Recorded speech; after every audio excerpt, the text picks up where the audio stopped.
How to set specific text tone for a contact on Android.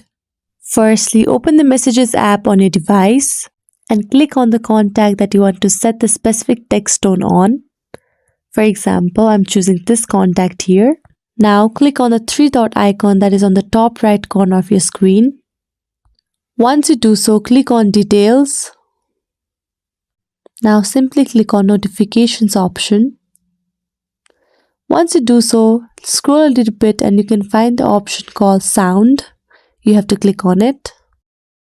After clicking on it, you'll be given several sound options that you can choose from to set the specific tone to. You can just randomly choose, or you can go through and listen to the sounds that you like. Now simply just click on the sound that you like.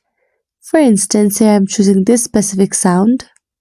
This way you can set specific text tone for a contact. I hope this video is helpful. Thank you for watching and do subscribe to our YouTube channel.